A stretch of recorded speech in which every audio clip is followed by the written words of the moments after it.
Всем привет, с вами Аня Кацай, и на этом канале мы обсуждаем книги и идеи. Сегодня мы с вами поговорим, наверное, о самом увесистом томике из всего прочитанного мной в 2021 году. Это книга Стивена Пинкера «Лучшее в нас». Вообще, несмотря на то, что Пинкер сам по себе очень известный ученый, нейропсихолог, который работал и в Гарварде, и в MIT, но у нас больше всего его, наверное, знают благодаря Екатерине Шульман, которая, во-первых, была научным редактором вот этой книги, а во-вторых, как бы такой один из главных ретрансляторов основной идеи этой книги, а именно тезиса о снижении насилия.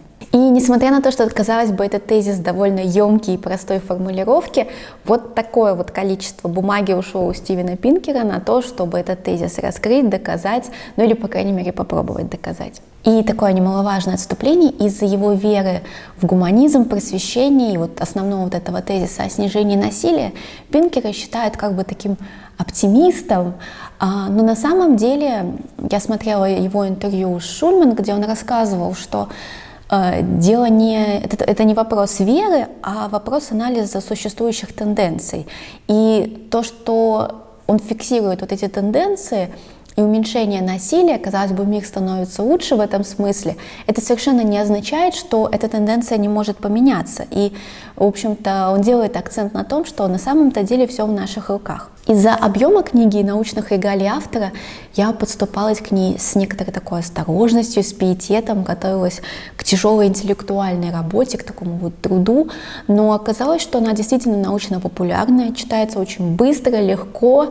Здесь, наверное, самый веселый и забавный пересказ Библии, который я когда-либо читала, и даже части довольно сложные тематически, например, связанные со статистикой, читаются очень легко, непринужденно и быстро. Так что, если вы задумывались о том, чтобы эту книгу прочитать, но как-то остерегались, побаивались, что она слишком сложная, абсолютно это не так, она доступна, я думаю, практически каждому. И давайте немножко подробнее поговорим, что же нас ждет в этой книге. Екатерина Шульман говорила, что этот томик может заменить неплохой такой университетский курс гуманитарного профиля. И я, в общем-то, с ней согласна, потому что книга получилась очень междисциплинарная. Здесь есть и история, и социология, и психология, и криминология.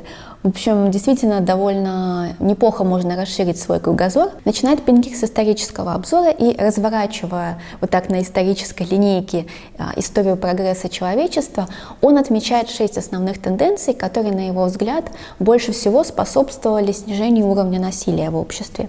Первая тенденция – это переход от анархии всех этих охотников, собирателей к городам и созданию первых правительств.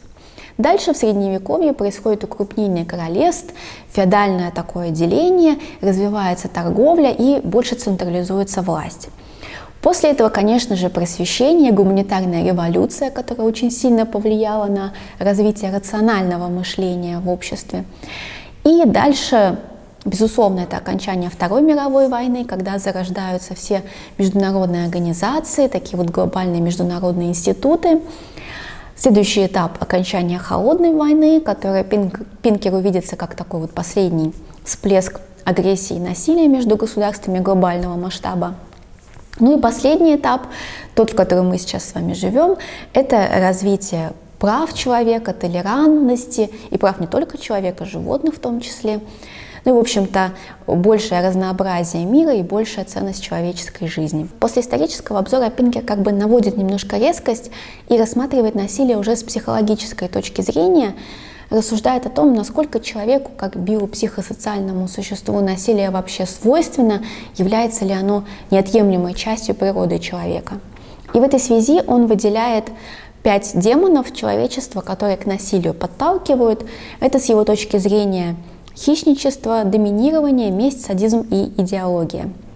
При этом есть 4 добрых ангела нашей психики, которые как раз-таки от насилия нас защищают, ограждают, и к ним он относит самоконтроль, эмпатию, мораль и разум. Причем разум, мне кажется, он ценит выше всего, и даже вот его новая недавно переведенная книжка Enlightenment Now, как раз-таки говорит о прогрессе, просвещении, о развитии рационального критического мышления. Так что эта часть, мне кажется, для Пинкера наиболее важна. Ну и основываясь на всем вышеперечисленном, а также на анализе статистики, связанной с количеством войн, смертей, насильственных преступлений и так далее, Пинкер делает вывод о ключевых силах, которые способствуют снижению насилия в обществе.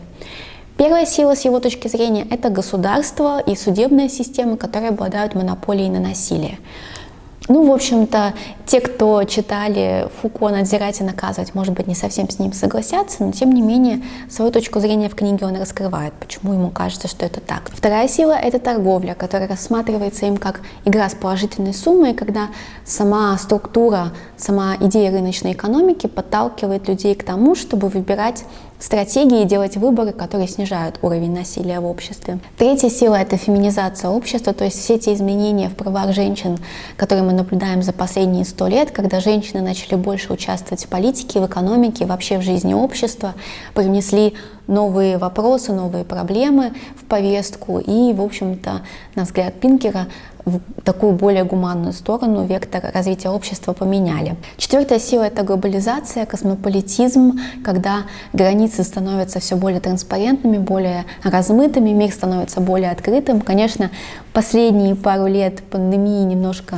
подпортили нам эту тенденцию, но, по крайней мере, с точки зрения восприятия мира этот тренд действительно присутствует. Ну и last but not the least, это, конечно же, разум, уход человечества от магического, религиозного мышления, от культуры чести к более критическому, рациональному восприятию действительности. Это то, что для Пинкера очень важной темой является, и то, чему он уделяет довольно большое внимание. Подводя итог, можно сказать, что даже если вы не согласитесь с основными идеями и выводами автора, как минимум, прочитая эту книгу, вы точно поумнеете, и даже когда я только закончила чтение, мне прям захотелось начать заново, потому что мне кажется, если бы не моя дырявая голова, прочитав эту книгу, можно практически стать профессором, если все хорошенечко запомнить и проанализировать. Еще эта книга очень хороша с точки зрения таких вот росточков разумного оптимизма, потому что хорошие события — плохие новости. Поэтому, когда мы смотрим новостную ленту, не дай бог включаем российское телевидение и там смотрим какой-то новостной сюжет, чаще всего это какие-то пугающие, негативные события, и вот этот вот фон, он может искажать нашу картину мира и наше восприятие действительности в такую вот депрессивную, негативную сторону. И на самом деле, как цитируя тоже Екатерину Шульман, у свидетелей пробитого дна короткая память. И если помните, мы с вами как-то обсуждали книгу о викторианской эпохе, где тоже автор начинала с тезиса о том, что некоторым девушкам кажется, что викторианская эпоха, она вот такая вот очень романтичная, красивая, вся такая вот воздушная, возвышенная, но на самом деле, если начинаешь анализировать, понимаешь, что жизнь в то время была не сахар на самом-то деле. Ну и почитав Пинкера, приходишь к выводу, что в не самое плохое время мы на самом деле родились. И, конечно же, еще раз возвращаясь к мысли, которую я сказала в самом начале, все в наших руках, и останется ли эта тенденция, будет ли дальше общество двигаться к прогрессу или свалится в пропасть снова средневековья, это все зависит только от нас и находится в наших руках. Но вообще, конечно, знаете, очень хорошо, что я прочитала эту книгу некоторое время назад, потому что у меня было время как-то переформулировать, переосмыслить свои впечатления, потому что во время прочтения, сразу после, я, конечно же, попала под обаяние Пинкера, я с ним была горячо во всем согласна, все принимала на веру, ну и он действительно старается быть объективным, он очень так рационально, разумно, развернуто аргументирует свою позицию, но какое-то такое зерно сомнения, оно как будто бы было. И спустя некоторое время мне удалось для себя сформулировать, в чем тут дело, и я хочу этим с вами тоже поделиться, потому что мне кажется, ну, это важно тоже держать в уме, когда вы читаете книгу. Если прочекать привилегии, то, конечно же, Пинкер, белый профессор в престижном американском университете, он представитель определенного класса. И, безусловно, то есть это не значит, что он не прав, но просто сложно сказать, насколько он может быть объективен, будучи продуктом вот этого конкретного общества и представителем конкретного класса.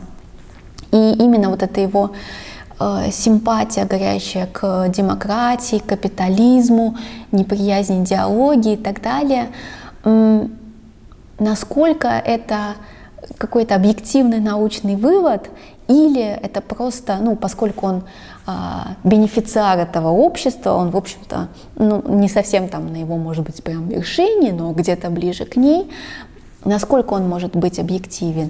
То есть это вопрос открытый, это не значит, что я считаю, что он там не прав в своих выводах. Это просто все-таки, чтобы не ставить его уж совсем на пьедестал, об этом, мне кажется, полезно задумываться. Но в любом случае книгу эту я вам горячо рекомендую, она, безусловно, оставит след в вашей интеллектуальной жизни. Ну а мы с вами увидимся в следующих видео и еще почитаем вместе. Всем пока!